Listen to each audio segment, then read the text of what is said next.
Welcome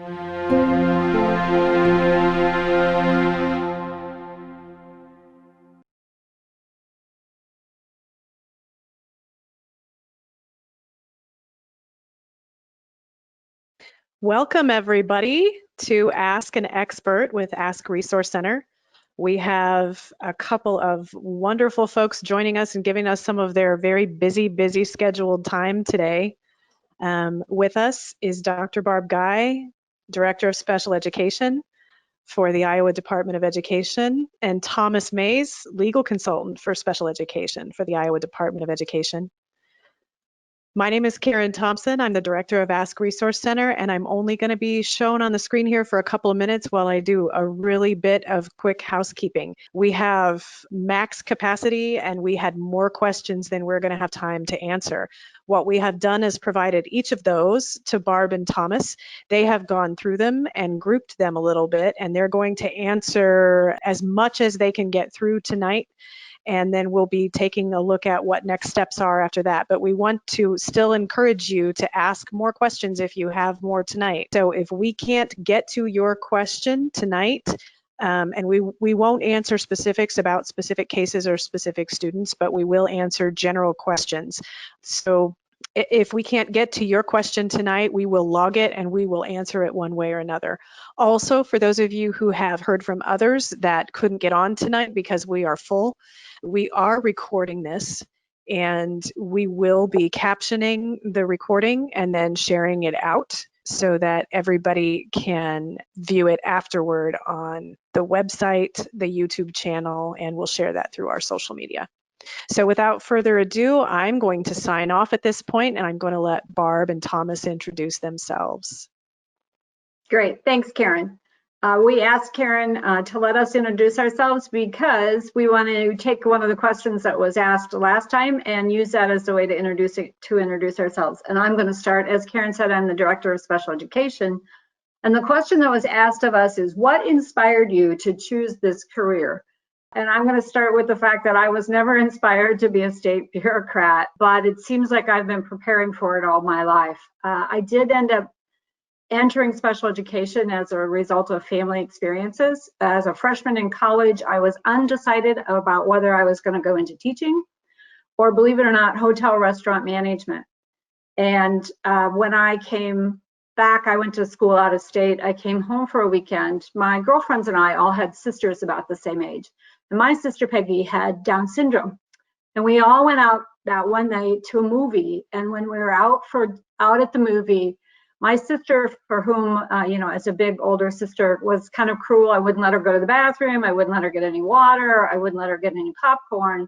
But we were sitting next to a family where the child had, in my opinion, less significant disabilities, but also worse behaviors. And I was so infuriated when this child pushed my sister out of line at the water fountain after the movie that I thought, if I'm that mad about that, that seems like that's probably a better career than hotel restaurant management. And I haven't regretted it since. So that's what pushed me over into this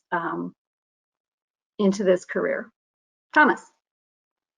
My name is Thomas Mays. I have been working in some capacity or another for the Iowa Department of Education since 2006. I have been a lawyer since 1996. I have always wanted to be a lawyer. Took to law school like a duck to water. Law school was easy for me. Very few law students can say that. And it was fun for me. This specific line of work, though, I sort of backed into education law, special education law, disability law from my first love, which was anti-poverty litigation, litigating on behalf of people with low income.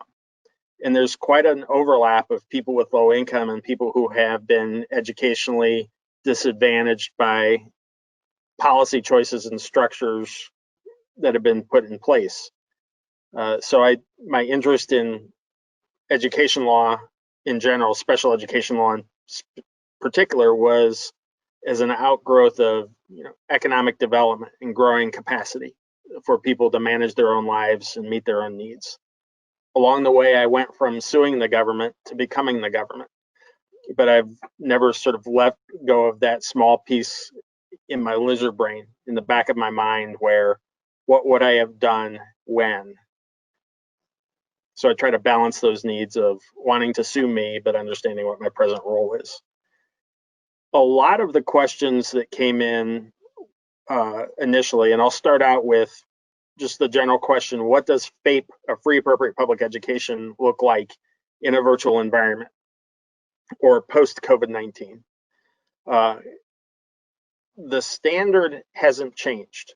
The ENDER-F standard, the reasonable, an IEP is appropriate. If it is reasonable, it gives the child progress appropriate in light of the child's circumstances. So if it's reasonably calculated based on the child's circumstances to give that child some challenging and meaningful progress, then the IEP is appropriate. That standard hasn't changed, but all of the ingredients that go into that standard have. This is not 2019.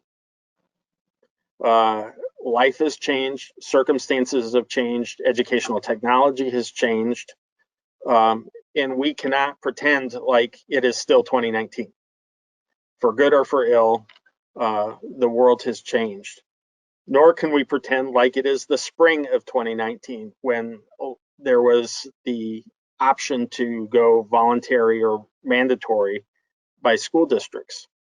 Progress appropriate in light of the child's circumstances is progress in the here and now, not what once was. So progress in the fall of 2020 might look different. Needs might look different. Specially designed instruction might look different. But amongst all that difference, it still must be appropriate. It still must be directed towards attaining progress, and it still must be individualized. The one size fits most, one size fits all approach, if you get 1 hour a week, whether or not you need it, that might work for cars, that might work for the Model T. You can have any color as long as it's black. But it's still, even in pandemic times, does not fit the ENDER-F standard. So i.e. team decision making still must be progress directed, child focused, and individualized. Virtual or distance instruction might make that more efficient, might make it less efficient. There might be economies of scale from the ability to do distance learning, less windshield time for a speech person not having to drive from school to school, more ability for a speech person to, a speech language professional to engage in child-directed services rather than commuting from school to school to school. So online instruction, virtual instruction might make things more efficient, but it also might make things less efficient. The ability to coach or model or demonstrate or do hand over hand, that might be less efficient or possible in the online environment. So with that, I want to run through a couple of questions. So first big question, what constitutes FAPE with virtual learning? It depends. It's child specific. It is what is reasonably expected in the here and now. But looking at the child's achievement, looking at the child's evaluation report, perhaps doing a reevaluation or gathering more data if necessary. The ENDER-F standard has not changed, but the expectations that what come out of that standard might, because the inputs have changed. There's a lot of questions about what is available in the platform. So specific platform X, special education services are not available in that specific platform.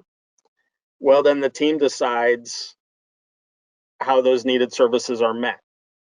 Teams make decisions, platforms don't. Teams make decisions, algorithms don't. So the special educator, the school psych, the SLP, all of the different acronym professionals have to make those decisions based on an individualized basis. They cannot default those decisions to what is or is not available in the platform, or what the platform dictates will be provided to students with certain types or levels of need. So if it is not available in the platform, it then becomes, and it is a needed service, or it addresses a goal area, or the platform does not address the goal area sufficiently, it's incumbent upon the school, the team as a whole, to figure out how that gap will be filled. Maybe that is additional virtual instruction outside of the platform. Maybe it is in-person instruction if needed, but teams cannot hand over their decision-making authority to the program or the platform. The next related question would be, how do you, what factors would you look at in moving between the hybrid model to in-person instruction? Dr. Guy is going to hit on that in at least a couple more topics, but that transition must be individualized. For all students, there might be some decision making, but for when a specific child moves, or when a specific child might get more in-person instruction than what be provided to general education peers, that needs to be an individualized decision. And my colleague Barb will talk more about that in the next couple of sections. Suffice it to say, for now, that decision cannot be unilaterally made by the district. It's individualized.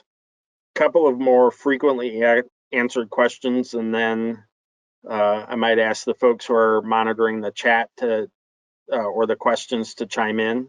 Next question would be, what options are available for children with dyslexia during online learning, and what will delivery of services like speech and OT look like for online students?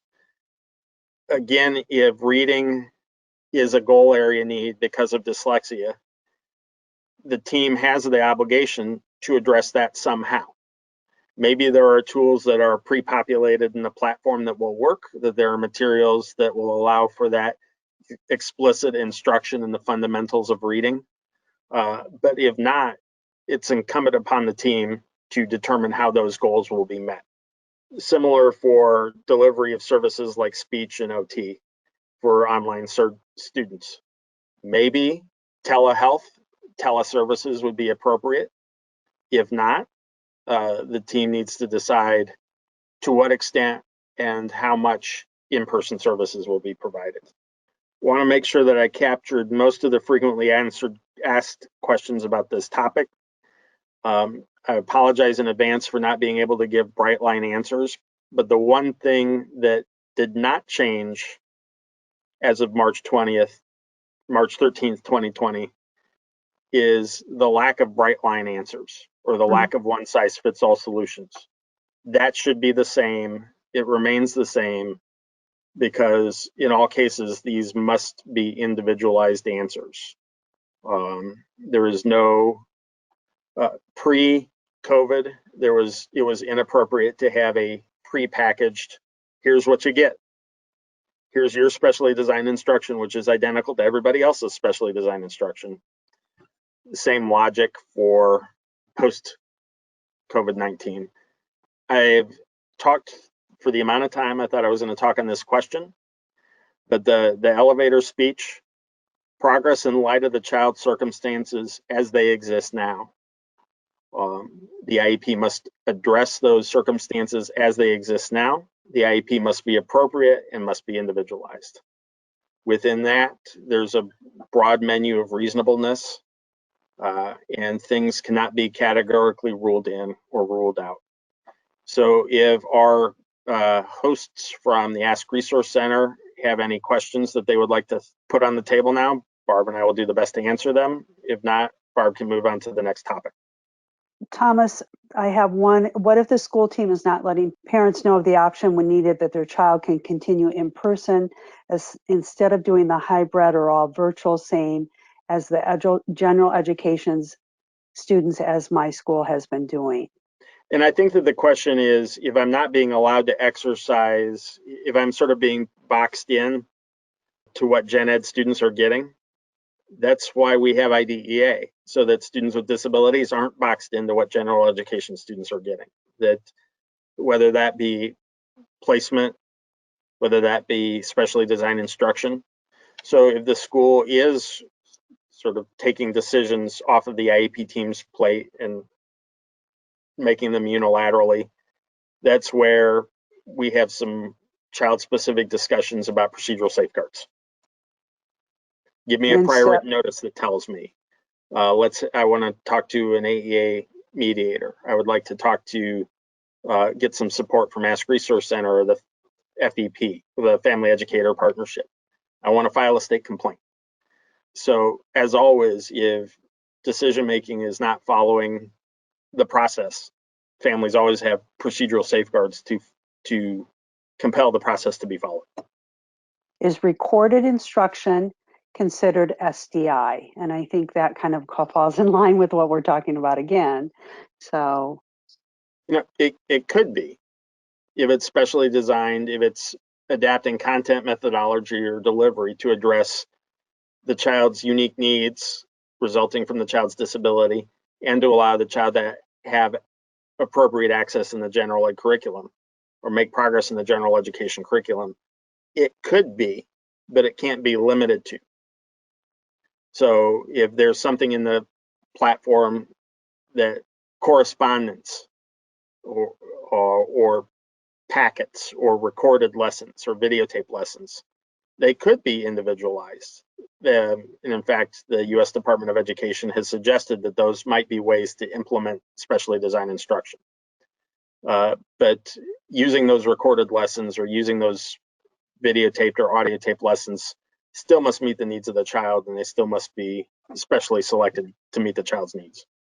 The topic that I'm going to talk about right now is district responsibility, to clarify some of those obligations of the district, which was some of what Thomas was talking about in some of the answers he was just giving, as well as you'll hear the overlap between all of these, the need to individualize, the need to ensure FAPE, and that FAPE may look different in different environments.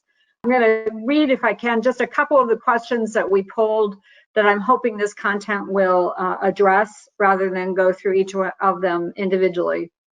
If we choose online or virtual, how does that look? Can she still get services? How will online schools deliver social skills practice with peers and community job skills? What options are there for kids where internet-based is not a good option? All very real, very tough questions. What can we reasonably ask for our kid that does not do virtual learning if the school shuts down and forces 100% virtual? My child cannot have OTPT supports come into the home in order to keep him medically safe. How will Zoom/online work? How do we balance the need for physical distance and in-person learning? How can a child with a 504 get tutoring help if needed? Can I ask for a reader for tests with 504?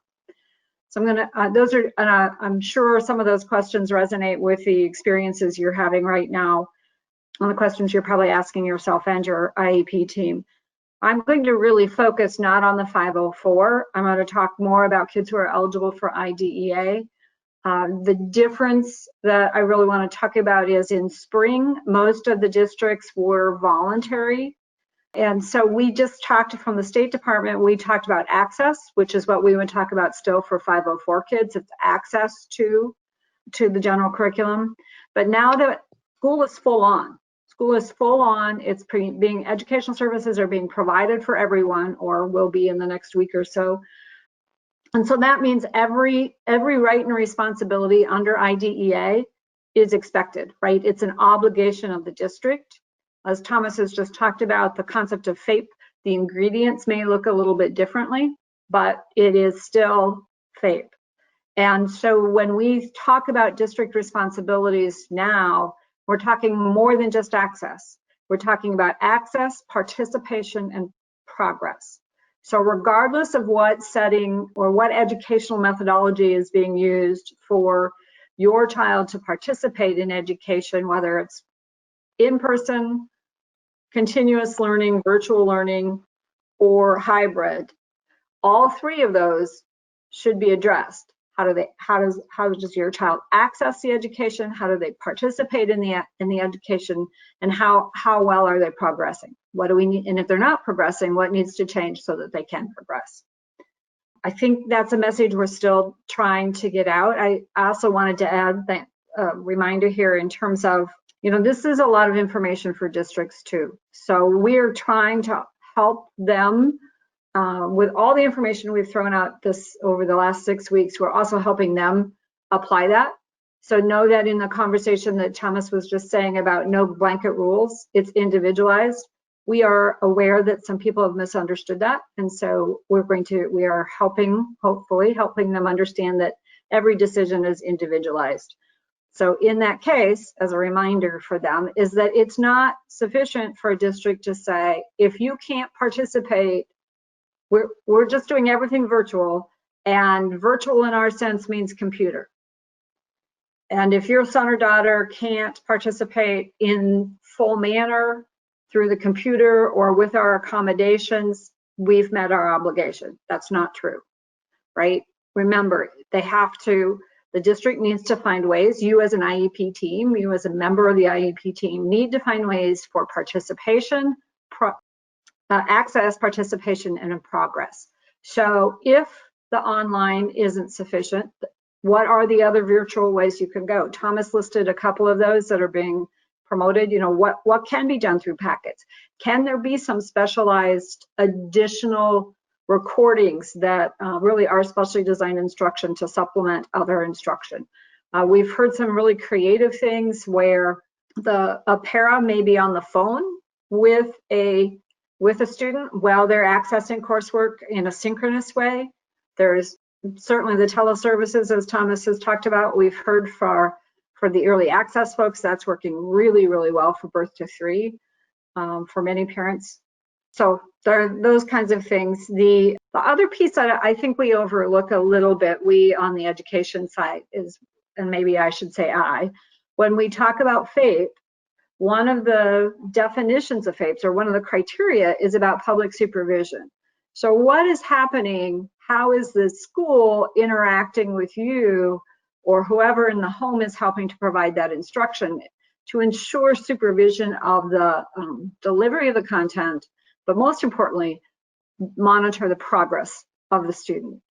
There was a question earlier, also I didn't read it out loud, about what if the district is contracting with an external provider to provide the services, and then the school closes down, but the contractor is still willing to provide the services. And that goes back to advice or guidance we gave in the spring, which is the service can continue, but the district can't require the student to participate, but it would be up to the district on how that service gets continued. I'm going to talk a little bit here in this section about recovery services, because as Thomas has mentioned, the FAPE in the virtual environment when everybody's home may not look the same, and you might see a different expectation of progress because the goals might be a little bit different. So the comment or the question about, delivering social skills and practicing social skills when there are no peers around, right? That requires some creativity. There are some ways online that we're seeing that are being developed around social skills, but it's just not the same as when you are in a setting where somebody is interacting with peers, right? That's a very real life situation where the learning is a little bit different. So one of the things that is available to students who are eligible individuals for special education is something we're calling recovery services. And recovery services would be those things that are provided in addition to what would be provided through IEP services. And they're provided because of the disruption in educational services and either lack of opportunity or a loss of skills. And I believe that one of the ones, the difficulty in determining recovery services will be what are the data elements we have to figure out what the loss was or what the effect of not having services was and what might be needed. So while recovery services will be available in Iowa anyway, through IEP teams' decisions and discussions up to a year after the pandemic ends, you may want to wait until you have some data to see how your child is responding within the educational setting to see exactly what might be needed. But there are things that might be provided, as Thomas has already said, as recovery services in either an off day or a day when they're not scheduled to be either in school or online, or possibly in the summer or other times during the day. I'm looking at my notes to see if I've covered. Yeah, I think the other thing I just really want to stress is that whole piece about it's no one thing. It can be a combination of supports and services.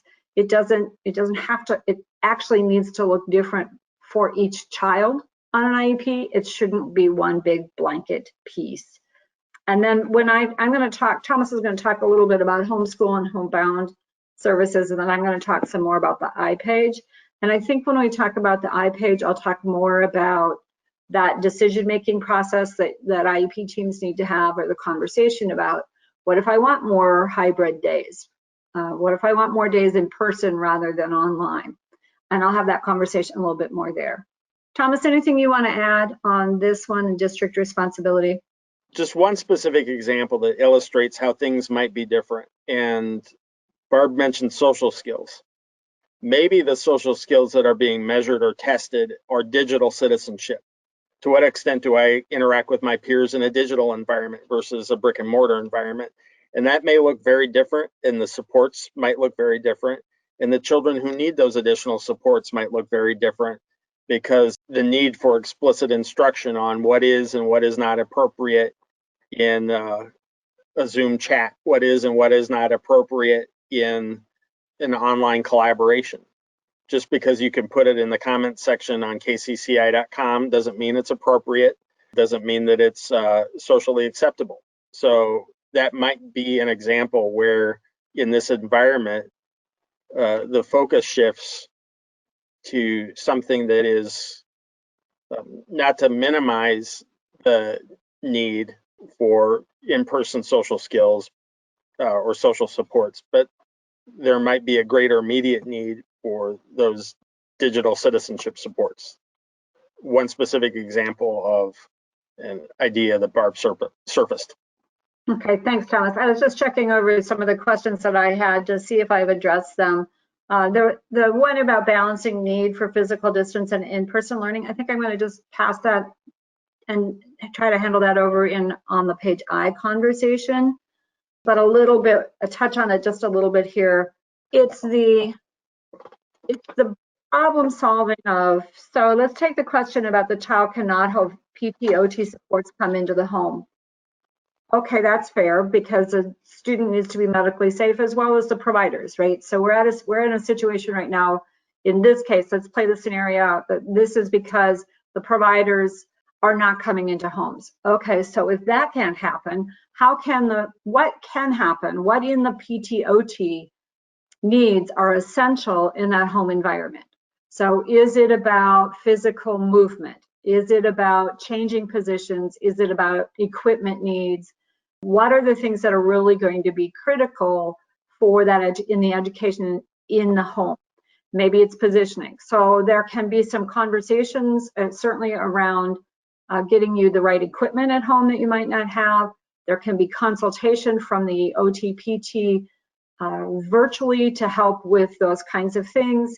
Also, if there's a range of motion, there could be some activities that are identified or started that the OT person can do virtually. I know they have a number of ideas on how they might do that. Now, much of that is contingent upon who in the home is available to help the student through the lesson. The other thing that, if we now start saying maybe the student can be have small groups, maybe we're looking at a different environment, a small group of folks with a consistent number of consistent people in there for short periods of time, or going to a neutral environment where the service can be provided. There are lots of ways that may be more limited than we like, but we have to get beyond this is the way it was. And when I say we, I mean all of us, all of us. When I talked to you about my sister was, pre-94, 142. And my parents, that was still institutionalization. And all they said was, we want to keep her at home. We didn't know how to do that. And it was about committing to and figuring it out. So I think that's my whole point about this responsibility of districts is it's the responsibility of the IEP team, which includes family, to figure it out, to come in and be solution focused and get it as best as we can. And then if we didn't get it as good as we wanted, to take and think about it for recovery services. I think that's it. I'll toss it back to you, Thomas.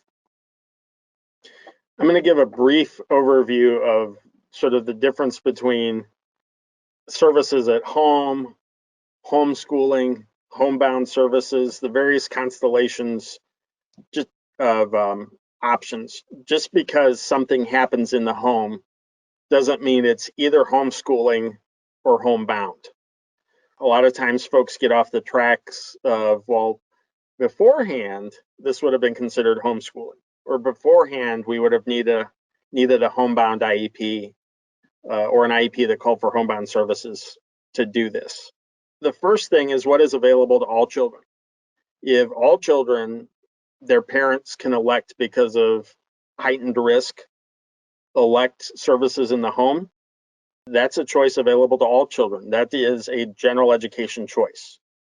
If the school makes virtual learning by parent choice an option, that's a general education question. Since it's a general education question, special education still layers over the top of that. That must be appropriate. It must provide NDRF benefit, both general education progress and special education progress. So there might be times in which a parent would elect home instruction or elect under the governor's proclamation, the homeschooling or services in the home, but more would need to be provided or somewhat different would need to be provided if that child has an IEP. It could be, the second example, it could be because of a child's risk, child has underlying health conditions, that services need to be provided in the home, not because of parent choice, but because of an IEP team decision. And in that case, the services need to be provided wherever the IEP team says they need to be provided. So if the IEP team makes the choice because of a child's medical need for homebound instruction, well, we don't go into the home. Well, figure it out. There's no unilateral veto over homebound. The final question is another parent choice, homeschooling. I want, in the first couple of options, the education is directed by school officials. There's a teacher monitoring progress. There's a general education teacher monitoring access to the general curriculum. There's a special educator monitoring IEP goal progress. There's a physical therapist monitoring progress towards PT goals. In homeschooling, it is a parent choice. The parent is doing all of that rather than the school. It still must be appropriate, and under Iowa law, the AEA's permission is required. A family can always dual enroll, and nothing about pandemic has changed the ability to dual enroll. So let's get that myth off of the table. Parents still has the right to dual enroll for services, but those services must follow IDEA decision making. I can dual enroll if my dual enrollment would confer NDRF benefit. I can dual enroll if it's appropriate for my child. I can dual enroll for whatever services are necessary for a benefit, but I cannot dual enroll for less than. Nothing in the law, either homeschooling law or special education law, allows a family to say, I only want speech. I don't want the reading and behavior goals. So if I dual enroll for special education services, I'm dual enrolling for anything and everything that is required to meet the NDRF standard. Some families do not dual enroll. I'm assuming this responsibility entirely on my own. I don't want any services from the public school district. In status quo law, nothing has changed about the pandemic. Those are services that have been turned away or revoked. The child gets exited from the IEP. And if the child's parents wish to re-engage with the public school system, follow the IDEA process for re-engaging. But this is not something where the family can just sort of put the IEP on the parking lot. We're going to put it on the book. We're going to put it in case of emergency, break glass and get the IEP out. That's not how pre-COVID law worked. Maybe some districts have not followed that. I'm not going to say one way or another whether or not they should. But can a family demand, well, just put the IEP on hold? There's nothing in Iowa law that would allow that demand. So a couple of the questions, can you review the rules around homeschooling and dual enrollment? Please, I can dual enroll. We would encourage, as a fan of public education, I would encourage families who homeschool to maintain that contact with the public school system. But dual enrollment is not something that I cannot dual enroll for less than what NDRF would require. If I choose at-home learning for my son for medical reasons, can the school still provide some form of in-person instruction? Maybe, if it's appropriate and necessary. Understanding that in doing so, you selected virtual as the general education environment. And then the IEP team would need to determine that in-person instruction is necessary and consistent with the health needs. So it's sort of balancing your choice, the person who asked this question, your choice to elect virtual instruction because of health needs, the child's right to receive a FAPE, balanced with the child's right to have medical security, medical safety. It's a balancing act. You did not forfeit your right to in-person instruction, but there would need to be a specific case made for why in-person instruction is both appropriate and safe.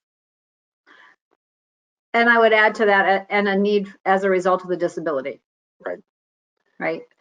Thomas, just to follow up, because I know there was a question very similar to this, to what you're talking about right now.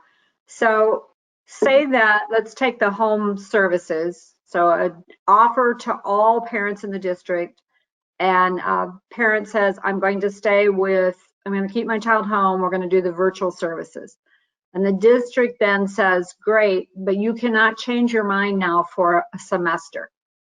But as you start getting into, as the services are provided, it's learned from the data that this is not working for this child. And the district is providing hybrid.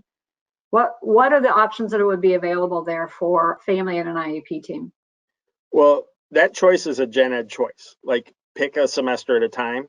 That's a gen ed choice. But once that gen ed choice is inappropriate, once I need more than that, that's when the IEP team has jurisdiction to say, we can't wait till the semester. We can't wait till January, or we can't wait till winter break. We have to make this change now for the child to receive NDRF benefit. It becomes no longer a gen ed only question.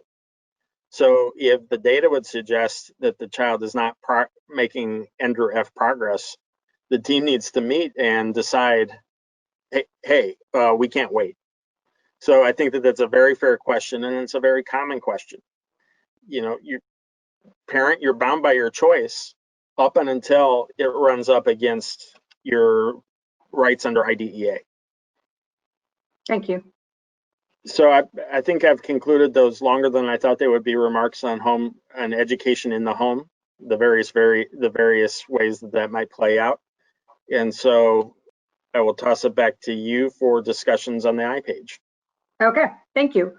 I did see in the chat a question and more examples on recovery services. Please know we are working on more guidance for parents, families, IEP teams, and administrators around recovery services. We were very intentional. There was so much information to be provided that we have tried to stage them so that the first set of information was really focusing on re-entering or the planning of how to access and get things going. And making sure that everybody was safe and secure in the environment. And then the second phase of trying to make sure it's working, that kids are getting FAPE. And then the third phase of information that we'll be rolling out probably the end of I was going to say the end of next month, but this is September. So the end of this month and into October will be much more details around recovery services. So that information is coming. many more details and examples of how you might go about funding it, as well as thinking about what's appropriate. So I'm gonna, as Thomas said, I'm gonna talk about the iPage types of questions that I'm hoping that we can address during that. Once again, the balancing question that I carried over from the last one. My main concern is if we return to virtual learning, is something in place to help children with IEPs? What kinds of special ed supports can be provided to students and parents during online learning? When should IEP teams address recovery? I've just addressed that one a little bit. What can we do as parents when the school is not keeping up with communication in the event of virtual only? What should families put into an IEP to ensure services don't stop if the school or classroom is shut down? And then Thomas has already talked about if a school is doing hybrid and you want your child to attend in person more frequently, what can I do that? We talked about that already. So there is this thing called the iPage. If you haven't heard about it, we've added it to the IEP, or the iPage has always been there, but we've adapted the IEP on the iPage. That's where additional information is usually kept. And beginning July 1st, we have adjusted within the form on the iPage very specific questions so that IEP teams can plan for what learning will look like in a hybrid setting and a virtual setting.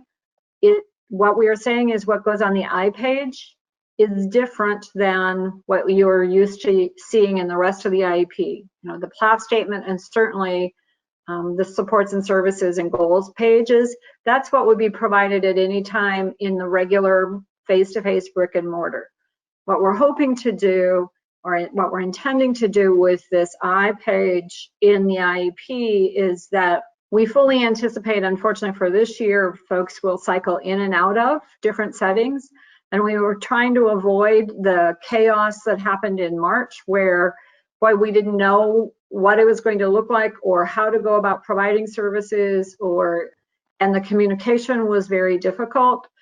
And I would say different depending upon which district or possibly even what teacher you had.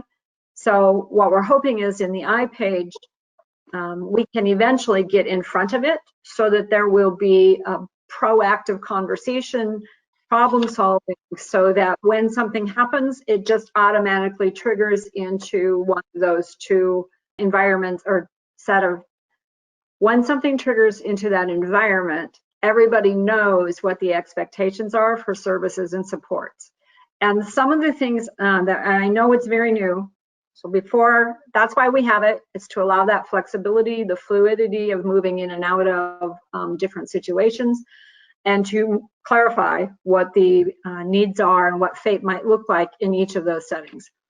The challenge right now, of course, is that everybody, we're all moving into new unknown territory. And so we are saying that you can have a change in services now, even if there hasn't been time to do your iPage. So for example, if you need an additional assistive technology device and you haven't had time, your team hasn't had time to have an IEP meeting and get that documented in the IEP, certainly through a request process, we're saying go ahead and do that. And then someplace keep some notes so that when you do have your meeting, that information can be recorded and captured in terms of equipment that's needed. And by then, hopefully you'll have some data around the effects of having those extra supports in the home. So one of the things, so they are starting though, we are seeing thousands of them actually come through on the database. We've started watching what's happening. And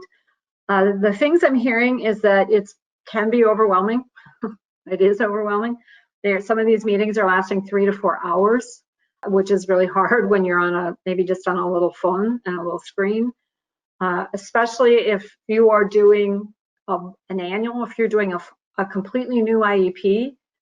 We had suggested you go through the IEP and then you move and talk about continuous learning, and then you talk about what hybrid looks like. And that I understand is being very overwhelming. So one of the things you may want to consider is starting with the greatest need, right? Start with the setting where the least is known and spend your time there, and then kind of work your way around. I would say consider this conversation a starting point things are going to change. We don't know how it's going to work. Many times we've been able to kind of fall into a routine that the IEP is we meet once a year and we talk about it and we figure it out for the next year. Well, that's not going to be standard operating procedure, I think, for this year.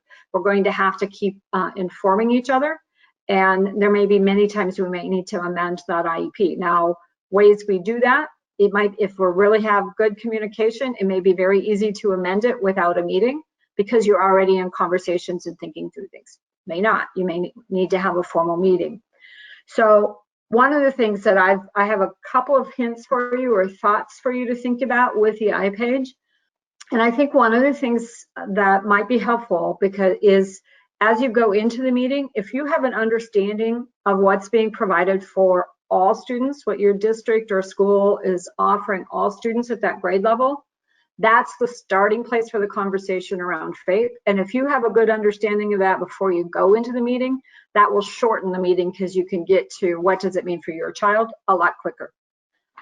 I also, so that adds then to the next piece is as you think about what's being offered for all, think about the challenges that your child will have as a result of the disability, right? Not just what's convenient for the family or what we've always liked or has been successful, but what are the challenges as a result, very specific to the disability. Also be thinking about what assistive technology, including physical equipment or adaptations you may need in the home to help with those things. And here's a big one that we're telling educators, and I think it's true for family members as well, which is to go in problem solving. You're going in identifying challenges and you're going in with the idea of problem solving and not predetermined demands or ideas. Predetermination is a really tough thing to do. I think that it blocks sometimes conversation. The other thing to be thinking about is parent counseling and training. That's a related service in IDEA that we often overlook. And now more than ever, there may be some things that can be provided to you or to whomever is going to be providing the major education if you're talking about virtual settings or online settings. What might be some additional kinds of training or counseling as a related service that you might need? And then the other thing that because of this question about communication, and I've heard it a number of times, I'm not getting a response, I don't know how to communicate. Maybe think about recording on the iPage how frequently you want to be discussing monitor the progress, and what the method or mode of that communication you prefer. Every 2 weeks we'll check in with the special education teacher for a half-hour phone call, or we're going to have emails, check-ins every so often. So I would add that into the iPage information as well. So two more things, and then I think, gosh, time has gone really fast. We're getting really close to this. This question, I'm answered this question on the last webinar, but just in case you weren't on it, if you have a child who is turning 21 or turned 21 in the school year, there is an existing process that we can consider extending the school year or extending the age of eligibility, I think is the official terminology for that. There is a process for that. So begin that, if you're interested in that, begin that discussion with your IEP team. It leads to approval or a discussion of the AEA special ed director, who then brings it to me, and we will consider COVID-19 as one of those conditions that might extend the age of eligibility. And the last one, I've mentioned about recovery services. I don't think I need to go in much more in detail. We were chatting before this webinar started. You don't want to rely on recovery services, and we certainly don't want to use those as an excuse, but it is nice to know it's there for us, and that over the next 2 years, probably, maybe longer, unfortunately, that will be available to help kids regain what they may not have had access to through the disruption as a result of the pandemic.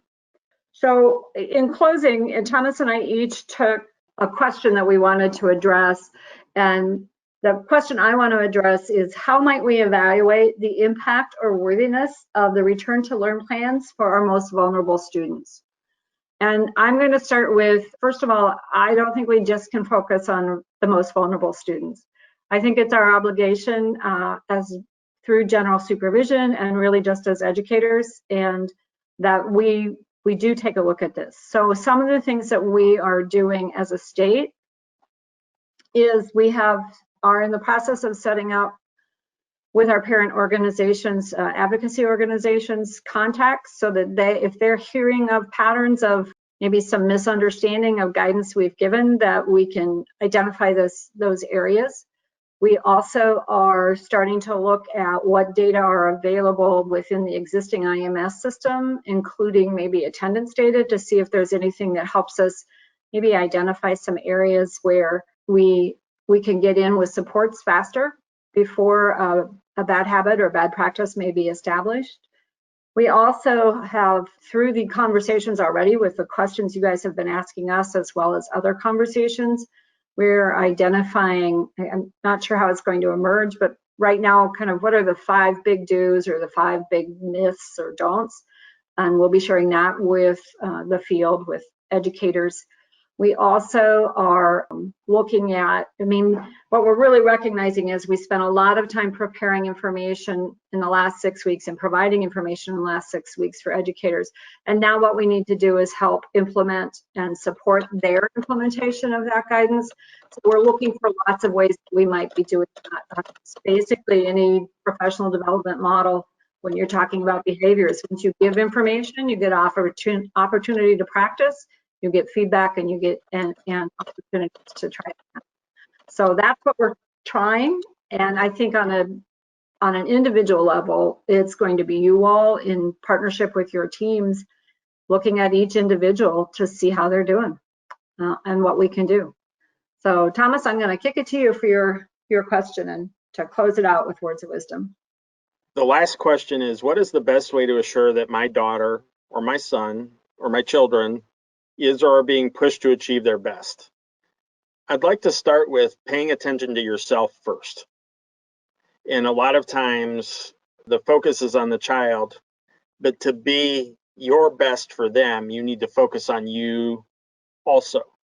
I was on a continuing ed event where the speaker said, think in pandemic times of the oxygen mask on the airplane. Put your mask on first, so then you can help those around you. Have some self-care time for yourself, understanding that you have needs that need to be met in order for you to meet your child's needs. How do I push my child to achieve her best? Follow the NDRF framework. Continue to push your procedural safeguards. Continue to ask the New York Times reporters questions: who, what, when, where, why, and explain. Ask that those answers be put in a prior written notice. Continue to use the IDEA toolbox that's available to you, understanding that how those tools are used might be a little bit different. Just understand, for all people involved, there is a thing called decision fatigue. There's the notion that of being asked to make repeated high stakes decisions is fatiguing. And when I become fatigued, I become less reliable.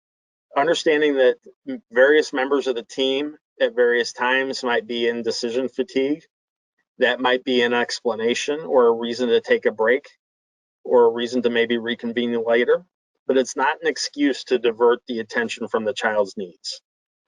So the focus, pushing the child to achieve her best, that is the NDRF standard reduced to its most meaningful component. Do you want to give a couple of responses related to that from questions I saw in the chat? One person said it's really expensive to get an attorney to exercise procedural safeguards. Not all procedural safeguards require attorney, and not all corrective actions are prompted by procedural safeguards. We are in a very lengthy and large-scale support action, a nice way to say, with one of our largest districts that was not prompted by a parent procedural safeguard. It was prompted by routine monitoring. So if you want to bring things to our attention, either through ask or directly, that may be one avenue in addition to procedural safeguards. The last question that I saw repeated was reducing minutes. schools making a unilateral decision to reduce the number of minutes, or you get X number of minutes. Can the school, can the team? Yes, if the team has decided based on data. Can the school do so unilaterally, or this is our policy? No. Can the school say, well, this is the framework that we're going to start our discussion with, or here is the default rule is that everybody starts with X number of minutes? That's permissible so long as the team are permitted to go up or down from that default rule based on child-specific data. One of the ways to push your child to do her best would be to ensure that all of the time that she needs to do her best is afforded to her. So can the school reduce minutes?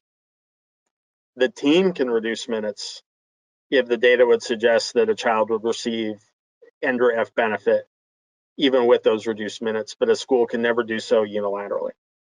With that, this is complex even in the best of times.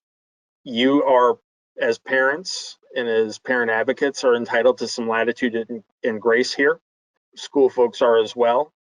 A little understanding and a lighter touch than ordinary might yield longer term results, but don't be afraid to be aggressive or confrontational when you feel that the NDRA-F standard is not being met.